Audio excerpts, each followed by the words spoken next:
మెగానెట్ TV. Russia అధ్యక్షుడు Vladimir Putin భారత్కు చేరుకున్నారు. 2 రోజుల పాటు మన దేశంలో పర్యటించనున్నారు. ఉక్రెయిన్తో రష్యా యుద్ధం ప్రారంభమైన తర్వాత పుతిన్ ఇండియాకు రావడం ఇదే ఫస్ట్ టైం. ఈ పర్యటనలో ప్రధాని మోదీతో పుతిన్ కీలకమైన ద్వైపాక్షిక చర్చలు జరపనున్నారు. ప్రధానంగా రక్షణ, ఇంధనం, వాణిజ్యం, సాంకేతిక సహకారం వంటి అంశాలపై ఈ చర్చలు జరగనున్నాయి. అయితే మోదీ, పుతిన్ మధ్య చర్చలు ఢిల్లీలోని ఓ చారిత్రక భవనంలో జరగనున్నాయి. ఒకప్పుడు ఈ ప్యాలెస్ ప్రపంచంలోనే అత్యంత ధనవంతుడైన ఒక రాజు ఆశయం నుండి పుట్టింది. కోట్లాది రూపాయల సంపద, అపారమైన దర్పణానికి నిలువెత్తు సాక్ష్యంగా నిలిచిన ఈ హైదరాబాద్ హౌస్ ఇప్పుడు ప్రపంచ దౌత్యానికి కేంద్రంగా మారింది. ఇంతకీ ఈ హౌస్ చరిత్ర ఏంటి? నిజాంలకు ఈ ప్యాలెస్లకు ఉన్న లింక్ ఏంటి? దేశాధినేతలు వచ్చినప్పుడు ఇక్కడ ఎందుకు చర్చలు జరుపుతారు?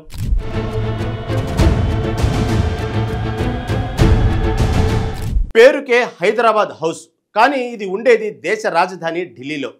వరల్డ్ లీడర్సు, అంబాసిడర్సు మీట్ అయ్యే ఒక కీలక దౌత్య కేంద్రం ఇది.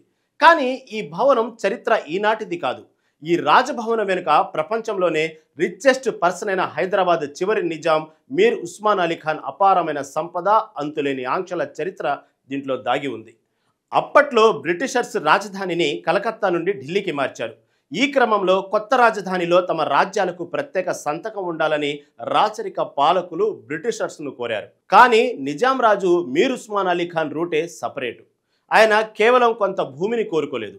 ఏకంగా ప్రస్తుత రాష్ట్రపతి భవనం పక్కనే ఉన్న ప్రిన్సెస్ పార్క్ ప్రాంతంలో స్థలం కావాలన్నారు. ఈ రిక్వెస్ట్ను బ్రిటిష్ సర్కారు అంగీకరించలేదు. కింగ్స్వే అంటే ఇప్పటి రాజ్పథ్ చివర కింగ్ జార్జివి విగ్రహం చుట్టూ కేవలం 5 రాచరిక రాష్ట్రాలకు మాత్రమే భూమిని అందించారు. అందులో బరోడా, పాటియాలా, జైపూరు, బికనీరు, హైదరాబాదు పాలకులకు మాత్రమే భూమిని కేటాయించారు.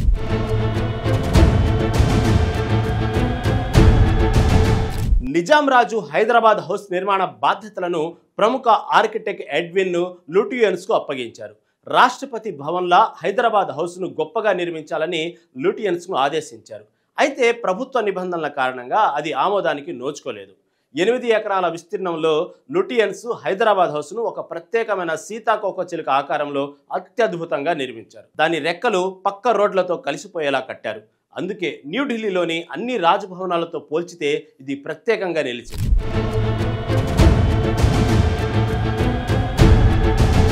1920లలో ఈ రాజభవన నిర్మాణానికి అప్పట్లోనే కోట్ల రూపాయలు ఖర్చు చేశారు.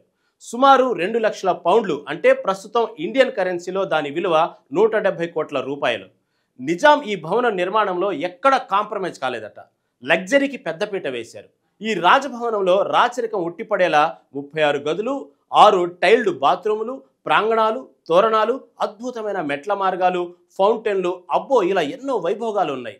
ఈ ప్యాలెస్లో మహిళల కోసం 12 నుంచి 15 గదులతో కూడిన ఒక అంతఃపురాన్నే కట్టించారు నిజాం.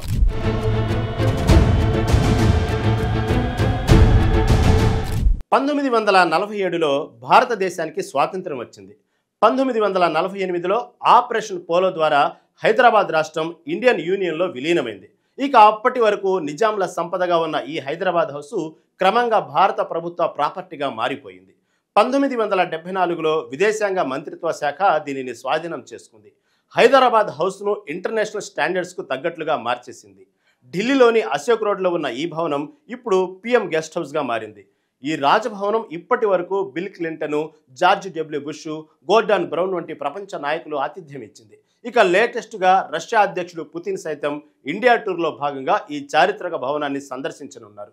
ఇక్కడే మోదీతో కీలక చర్చలు జరపనున్నారు. ఒకప్పుడు ప్రపంచంలోని అత్యంత ధనవంతుడి తాత్కాలిక విడిదిగా ఉన్న ఈ హైదరాబాద్ హౌసు ఇప్పుడు ప్రపంచంలోని అత్యంత శక్తివంతమైన నాయకుల సమావేశాలకు, భారతదేశ దౌత్య సంబంధాలకు ముఖ్య వేదికగా మారింది.